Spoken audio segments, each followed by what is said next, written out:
Today on the Trent Out Loud podcast. Why is there another person now coming and talking about Jay-Z? I don't know. I'm just saying I find it weird that all of these people from Jay-Z's past is now just oddly coming out the woodwork. And why is Free all of a sudden now being like, I just want to come out and say I didn't have Jay-Z's baby? I think Jay-Z and Beyonce made a huge mistake by making this story 20,000 times bigger. Not only did Jay-Z and Beyonce now make their fans aware of it, but now you've put this story on the biggest mainstream platforms on the planet. What up? It's your boy, Trent Out Loud, and I'm back with another episode. All right, it's Thursday morning. Y'all know how I get down. It's my second favorite day of the week. We are one day away from Friday. I hope you guys are having a great day. I have a good show set up for you guys. All right, we're going to kick it off with Jay-Z and Beyonce making a huge mistake. Our second lead story, we're going to talk about a Diddy accuser getting caught lying. Third lead story, a woman accuses Diddy of dousing her with drug-infused oil. Fourth lead story, Diddy is in court again today for his third attempt to get out of jail on bail. And our fifth and final lead story, Diddy's lawyers set a date for April or May 2025 for his trial to begin. Then when we're done with lead stories, we're going to jump into quick news. We're going to talk Kanye West, Offset, Nicki Minaj, Cardi B, and GloRilla. Then when we're done with all that, we're going to end off the show, as we always do, with question of the day and a little bit of sports news.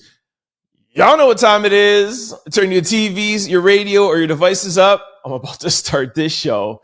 Let's go.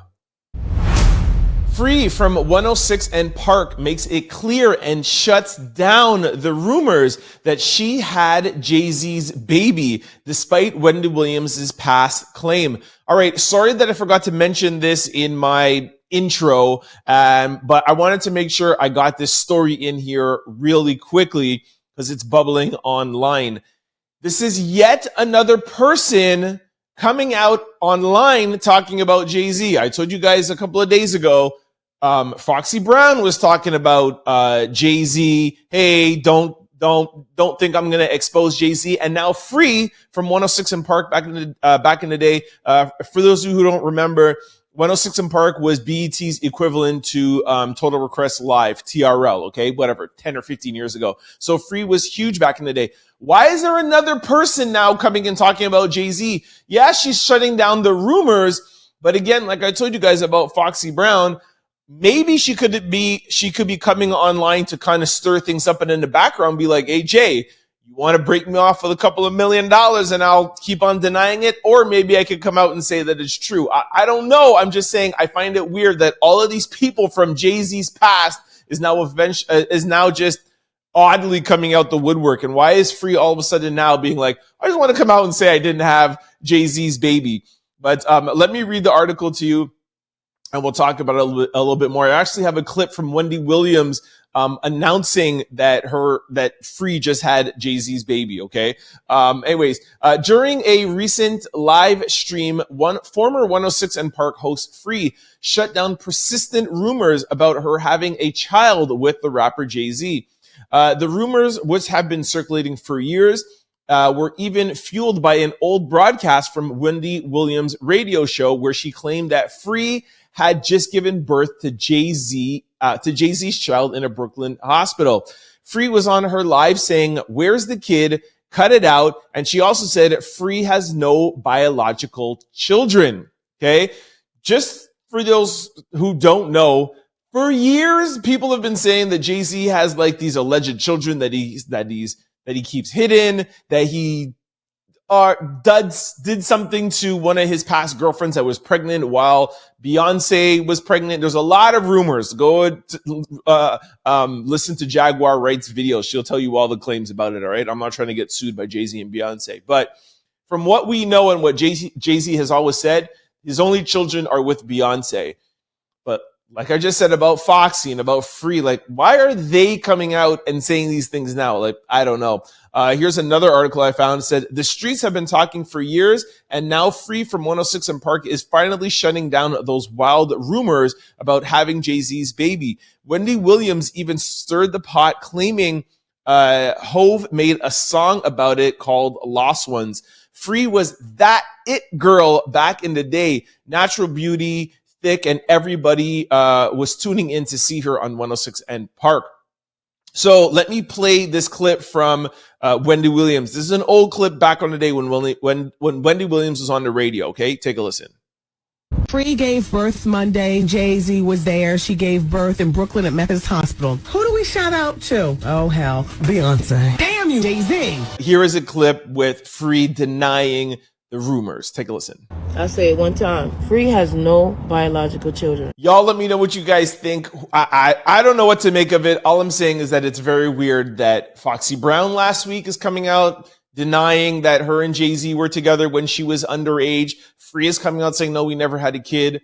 I feel like in the background, people are hitting up Jay-Z and he's maybe saying no, and they're coming on the internet, kind of putting these feelers out there, maybe making Jay-Z scared, just like Cassie did with Diddy, okay? Staying with Jay-Z, let's jump over to my first lead story that I told you guys we're going to talk about. A huge mistake that I think Jay-Z and Beyonce made yesterday while sending their lawyers to Piers Morgan. Jay-Z has not been making some smart moves this past week, in my opinion, but let's talk about it in the next story. Take a listen. Jay-Z and Beyonce trend after Piers Morgan apologizes for controversial interview with Jaguar Wright. All right, we broke this story yesterday. We're one of the first shows on YouTube to break this show. So shout out to the Trend Out Loud staff for getting that story for me really quickly. So we talked about it yesterday. For those who missed it, check it out on episode 439. But now we're going to talk about the aftermath of all that. And I'm going to tell you why I think Jay-Z and Beyonce made a huge, huge mistake. But first, let me just tell you what people are saying out there, all right? Jay-Z and Beyonce are trending on social media following Piers Morgan's apologizing for airing inflammatory allegations made against them during an interview with Jaguar Wright. In the October 2nd episode on Piers Morgan Uncensored, Jaguar Wright referred to Jay-Z and Diddy as monsters and alleged that Jay-Z and Beyonce had hundreds of victims. This prompted swift backlash and legal action from the Carter's representatives, leading Piers Morgan to address the situation in the follow-up episode. All right, so like I said, I'm not going to replay everything. If you guys missed it, check out episode 349. But basically, in a nutshell, Jaguar Wright came on and said that, Jay-Z and Beyonce are just, they're monsters. They're just as bad as Jay-Z. They're just as bad as Diddy. And there's victims, and she knows 3 victims that are ready to get out and talk. I've been talking about this for weeks, okay? It's not just Diddy. I'm not saying it's Jay-Z and Beyonce. Don't try to sue me, J and B. But I'm just saying there are other people involved. And Jaguar Wright for years has been saying that Jay and Beyonce are involved. So Jay and Beyonce didn't like that, and they threatened to sue Piers Morgan.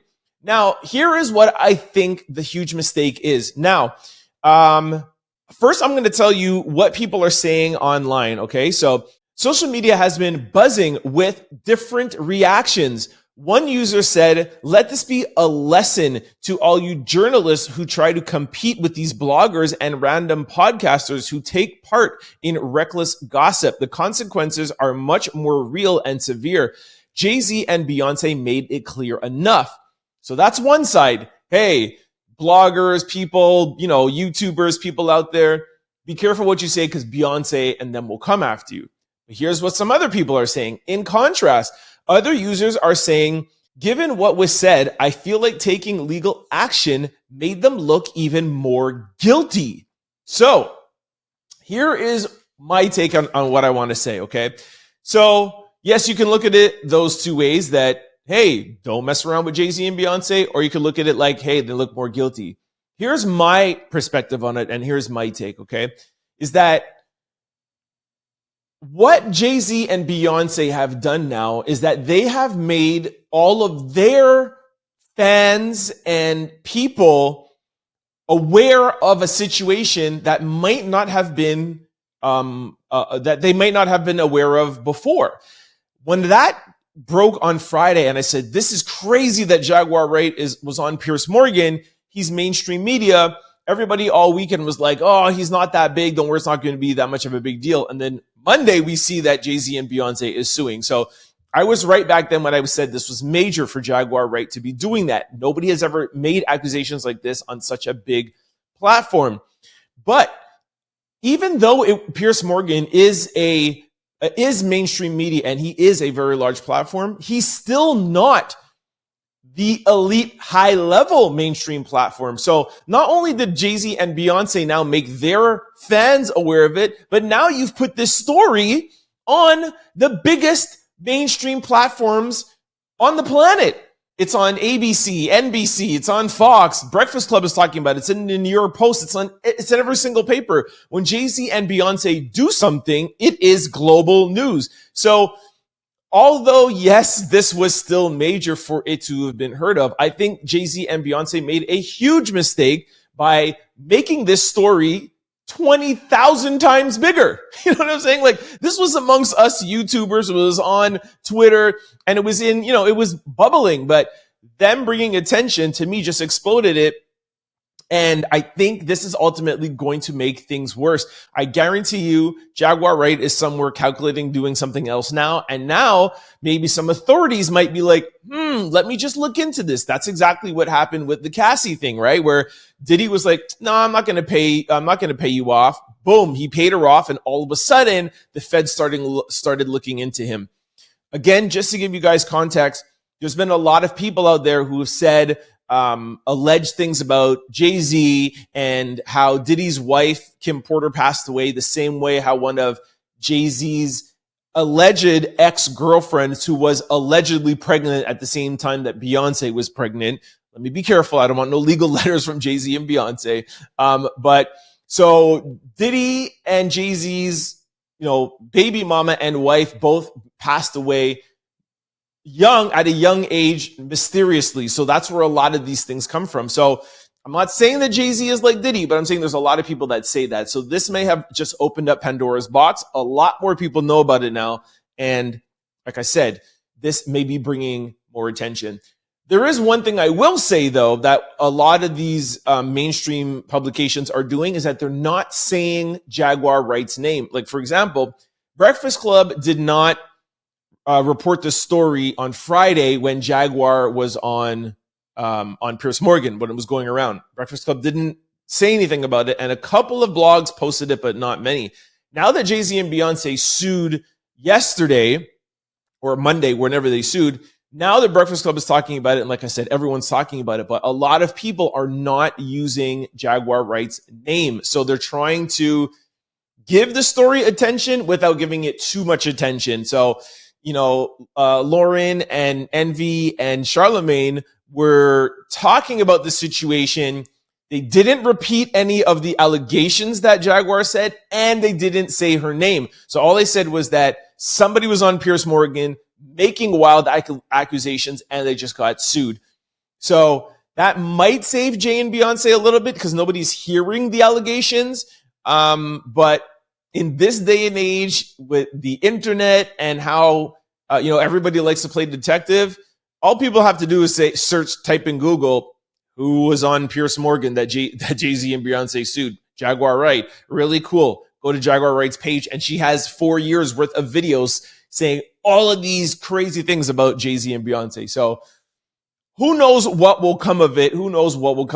But I just think, some of you might be like, who are you to give Beyonce and Jay-Z advice? And they have all these experts. Yeah, you know what? Sometimes, it's the guys like me that will give you the best advice because I'm on these blogs, I'm in these streets, I am on this internet, 12, 13 hours a day. This is my job.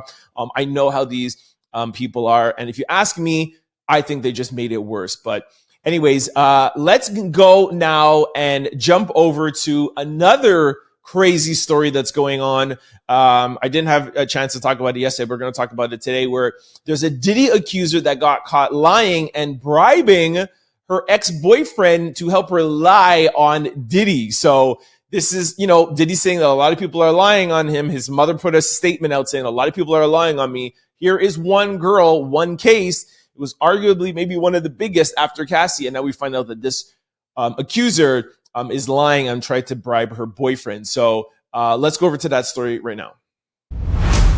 Ex-boyfriend of Diddy's latest accuser says he was offered $3 million from the alleged victim to go along with her story. The ex-boyfriend of Diddy's latest accuser, Talia Graves, has come forward with some potential damaging receipts. Graves filed a lawsuit against Diddy for an alleged R-word, which supposedly was performed by Diddy and his bodyguard, Big Joe. I talked about Big Joe and this last week. She said the two recorded themselves violently, being violent with her from different areas in her body. There's certain things I can't say on YouTube, by the way, I'll get flagged, but I'm sure you guys could read between the lines. While she was dating an employee of Diddy. Graves said it all happened after she was drugged and taken into a room of the Bad Boy Records building. However, Talia's boyfriend may be poking holes in how trustworthy she really is. TMZ has obtained text messages between the broken up couple that says that she was planning to sue Diddy because he's the one that has the money. In the text exchange, she apparently offered her ex-boyfriend $3 million to back her version of the so-called event. TMZ also spoke to the boyfriend and he confirmed that the messages are real. He said he believed it to be a bribe and blocked her shortly after. Diddy's team apparently has those same text messages, but Graves' lawyer claims it's an attempt to discredit her. One of her lawyers said, "It is very common for rich and powerful men and their supporters to attempt to discredit, shame, and humiliate accusers who have the courage to come forward. The complaints speak for themselves. Our client looks forward to her day in court." So like I mentioned while reading that, last week we heard from Big Joe himself. I don't remember the episode, sorry, 344 or 446. And Big Joe was saying, hey, this is a complete lie. And he was showing the reporter DMs on Instagram of her saying, hey, me and Jay Prince are working with Tony Busby. Could you corroborate what I'm saying? And if you, help me validate my story, I'll keep you out of the lawsuit. And I'm going to say the same thing now that I said with Big Joe, is that if she is asking Big Joe to say, hey, could you back up my story? And if you do, I will keep you out of it. Does that mean she's making up the story? Because a lot of times in the court system, prosecutors will arrest, let's say, 3 guys doing a robbery, and they know, robber A is the lead kingpin.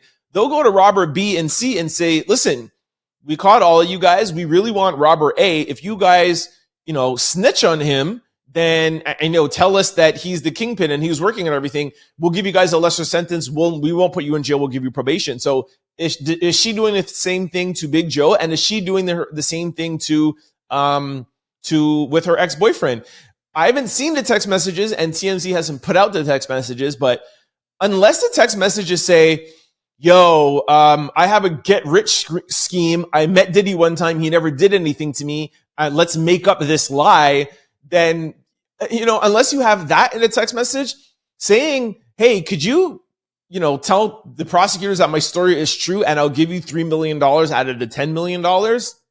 Like, I don't see how that is, if that is an admission of guilt or if that is caught lying. Everybody says, but again, maybe my thinking is crazy. You guys let me know in the comment section below or send me an email. But just because she's asking people to help her collaborate her story, I don't know if that means that she is lying. The headlines are she's lying, she's a liar, she got caught. I want to see the text messages. I want to know for myself. But I don't know.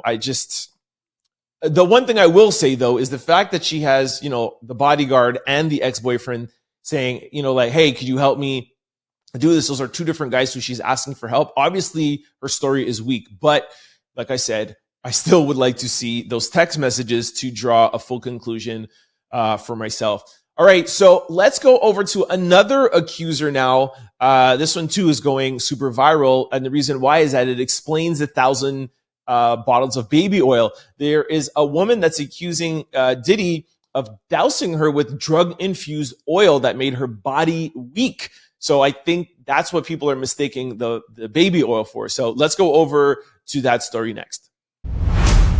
Attorney for Diddy Accuser says her client was threatened with a knife and doused with drug-infused oil before her alleged assault. An attorney representing multiple accusers for Sean Diddy Combs discloses shocking and disturbing information regarding an allegation that involved the music mogul as he continues to face legal problems. During an appearance on Banfield on Monday, Ariel Michelle Kidd shared the specifics of her client's alleged assault, announcing her intention to file a new lawsuit against the incarcerated music mogul within weeks. She said, "My client was R-worded by Mr. Combs, his bodyguard, and a friend who invited my client to his house to set up the whole situation." The attorney claimed that Combs threatened her client with a knife and coerced her into removing her clothes before pouring an oil-like substance over her, which she suggested could be laced with a date R-word drug such as GHB. Okay, so I have a little clip that explains this a little bit further. Take a listen. Can you talk a little bit about the baby oil? I think people just think it's baby oil, but you are claiming that there may be something else in that, correct? There is a part where Mr. Combs is threatening her with a knife and makes her take off her clothes. And then he takes what she believes is some type of liquid substance and he squirts it at her. And she felt that whatever the liquid was being squirted on her had something in it, which essentially debilitated her and her faculties. So if you guys remember a couple of weeks ago, I'm getting so confused because there's so much Diddy information coming at me, but I think it was maybe about a week ago that Diddy's lawyer was on TMZ and was saying, TMZ asked him, hey, where's this 1,000 bottles of baby oil? And his lawyer was like, who knows? He lives near a Costco. Americans like to buy in bulk. And I was like, that was the most stupidest response I ever heard from a lawyer. And then Costco came out and said, we don't even sell Johnson & Johnson baby oil. So the ongoing joke has been this baby oil. What do you need with this 1,000 bottles of baby oil? But now we have allegedly what could be the reason why he has this quote unquote oil, baby oil stash in his house. Allegedly, it could be not baby oil. And then it's this drug infused oil that makes you heard what the lawyer just said. Your body is limp and you don't have so much control over yourself. This is wild, but it could be the reason why he would stash all of this. Maybe he's buying it, it's illegal, or he has to put it in baby oil. We'll see more about this when the indictment and the trial actually starts, which we're going to talk about that soon. It's going to be starting next year.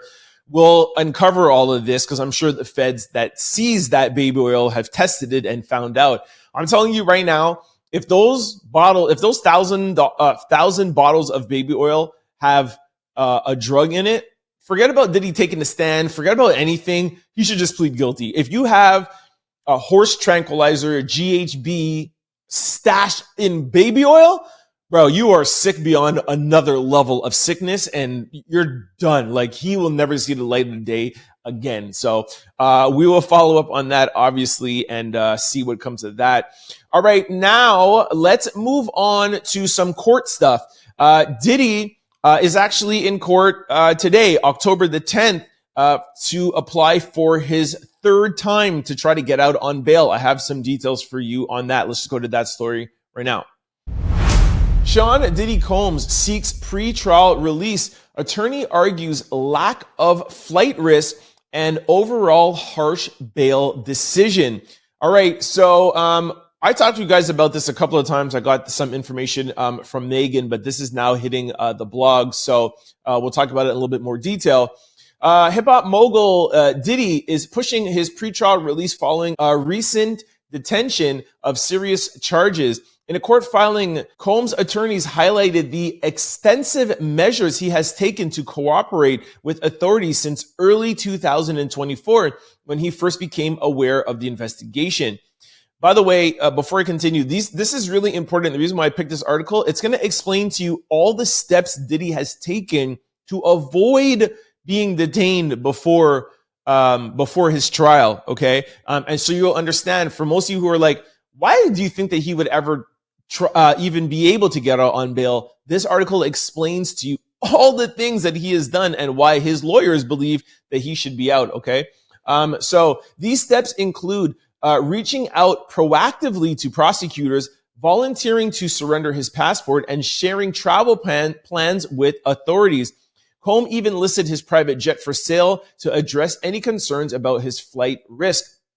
So just to give some context, before he was even arrested, Diddy was like, I know you guys are investigating me. I just want to let you know I'm flying to blah, blah, blah destination. By the way, I just want to let you know. He would call them and just let them know everything. Hey, by the way, I'm selling my plane. I know I'm about to be charged. So he was working with them because he knew this was coming. And he was like, please just give me my right to a fair trial and don't hold me in jail before my trial, okay? So the motion also addresses the seriousness of the charges and the government's claim. The government has pointed to an alleged 2016 domestic violence incident and multiple vague civil suit allegations as consideration why he would be at risk. However, Mr. Combs' defense emphasizes that these events occurred years ago and are not indicative of any present threat. His legal team also explained that Combs' communication with potential witnesses were routine and unrelated to any criminal intent as they pertain to civil matters that preceded the federal investigation.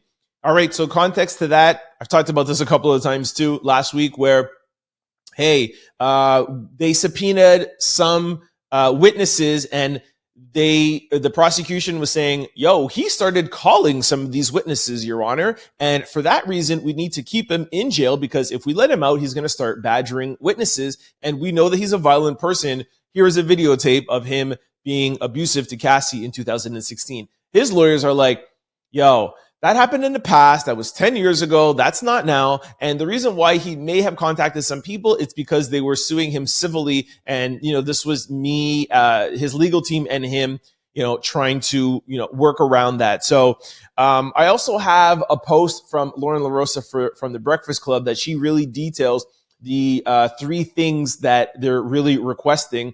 I thought they were interesting. She says, number 1, Diddy's lawyers have stated that his bail denial is unfair because of who he is. He causes sensationalization in the case, and his bail determination is distorted. Basically just saying, y'all are just keeping him in here because he's Sean Combs, he's famous, everyone's talking about this every day, and you guys just want to keep him in bail, keep him in jail, and that's not fair. If he was just a regular Joe Smo guy, you would let him out. Here's another reason, she said. There is not adequate evidence of Diddy's witness tampering alleged by the prosecution last time. So again, these are all things that Lauren is taken out of the 20-page document that they're presenting today in court. She's just highlighting 3 of them. So basically saying, hey, there's not enough evidence. You're saying he called him badger witness, but where is the evidence? Another thing that Lauren said yesterday on the Breakfast Club is that she believes all the prosecution is going to do now is just show the evidence of Diddy calling these people and texting these people and maybe being a little violent with them. And if they could prove that to the judge, then, he probably will deny bail again. And the last thing that she said is Diddy's rights have been violated under the Bail Reform Act, an act that makes sure a person can afford to post bail and not be held unless there is extreme or rare cases where holding needs to be done.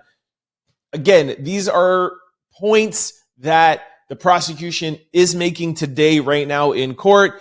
Hey, he's famous. That's the only reason why you're keeping him in. Show us the proof. Show us the evidence that he did badger these witnesses. That tape with Cassie is not enough. And lastly, there's something in the Constitution or something in law that says if somebody is able to post bail and Diddy's posting million bail. The only way that you could keep somebody ethically is an extreme or rare circumstance, and his lawyers are going to make the judge prove to her that that this is an extreme or rare circumstance. So another thing to add is that the lady who is actually handling this appeal is apparently the biggest appeal lawyer in the United States of America. This is what she does all day, every day. She doesn't handle anything else. She just works on appeals. So if anybody can get Diddy off of this, of course, she will. Tune in tomorrow. Obviously, you guys know I will have the answer for you guys if Diddy is let out. And if not,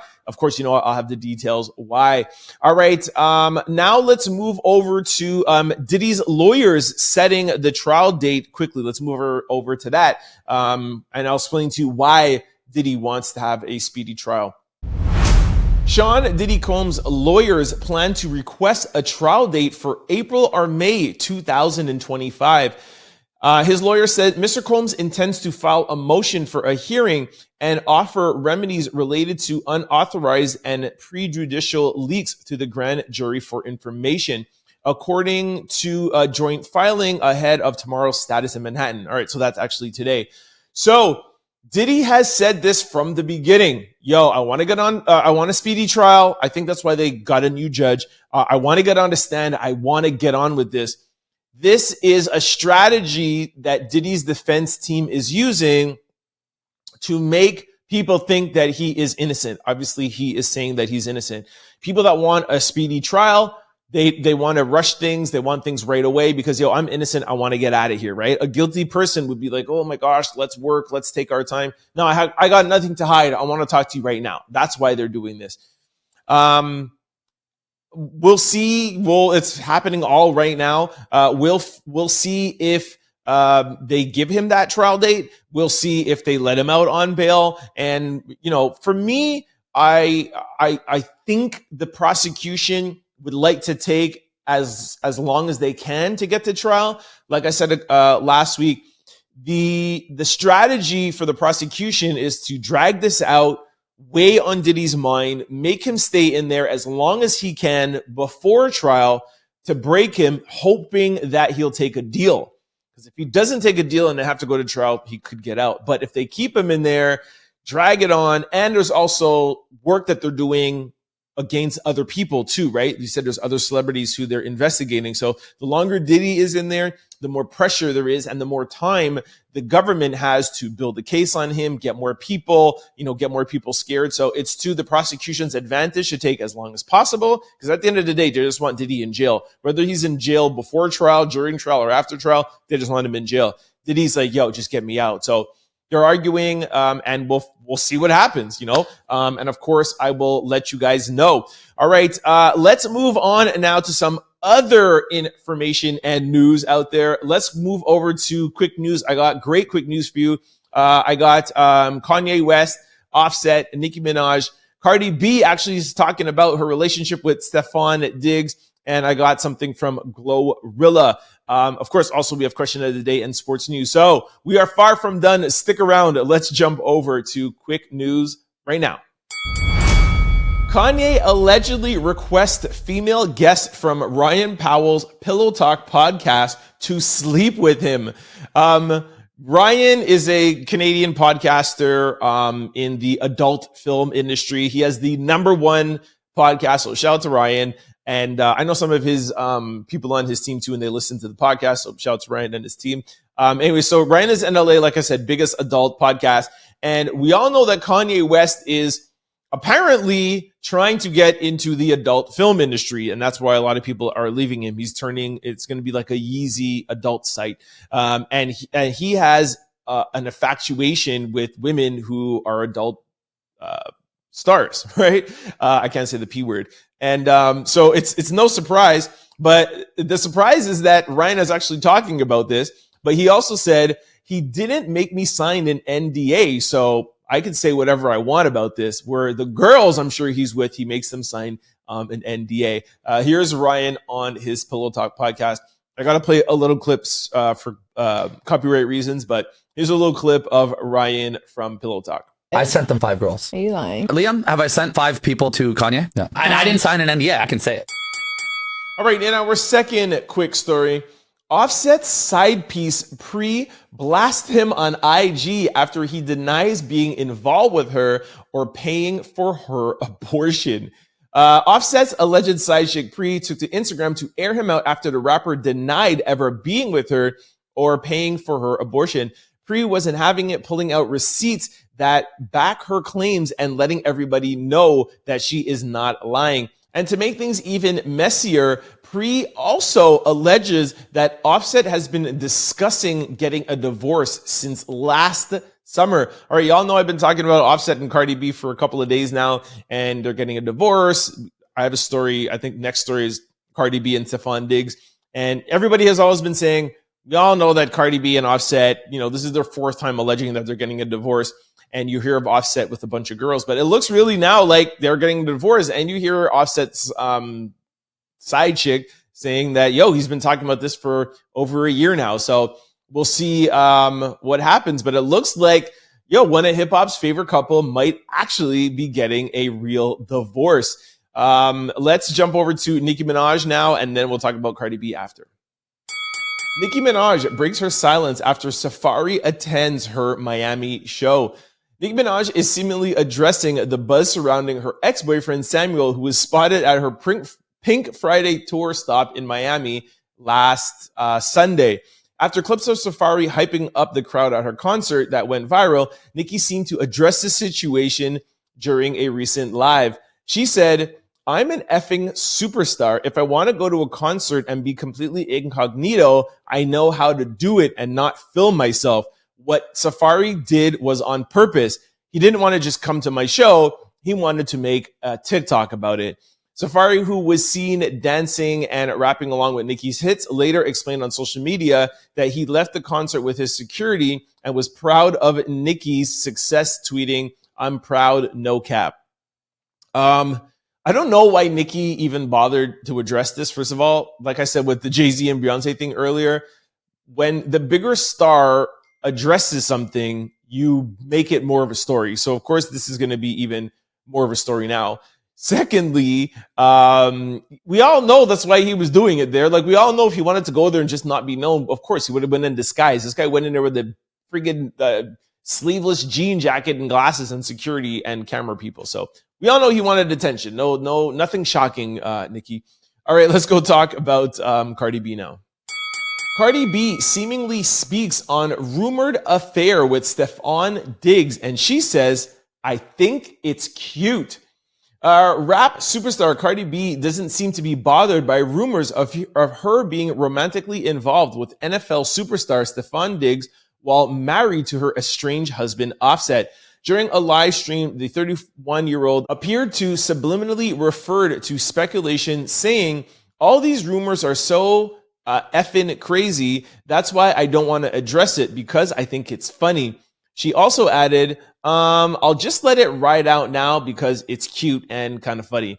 A report from Hot New Hip Hop states that Cardi B's remarks came shortly after DJ Academics alleged that she cheated on Offset, who's 32 years old, with a NFL player, Stefon Diggs, while Cardi B was 8 months pregnant. If you recall, Offset first accused his spouse of 6 years of having sex with somebody while she was pregnant with their 3rd child, who she gave birth to last month. Cardi B appears to corroborate the claim, writing shortly after, "I did." So we talked about that at length. If anybody are surprised about Cardi B cheating on Offset while she was at 8 months pregnant, go to last week's podcast. The details and the conversations are all there in the comment section. But like I said earlier, it seems like this divorce is going to happen. And it seems like Cardi B is really with Stefon Diggs, because y'all know Cardi will go off if you try to lie on her. So if this wasn't true, if she didn't know Stefon Diggs, Cardi B would be dragging DJ Academics and a lot of people. So she didn't admit to it, but it's pretty much an admission coming from Cardi.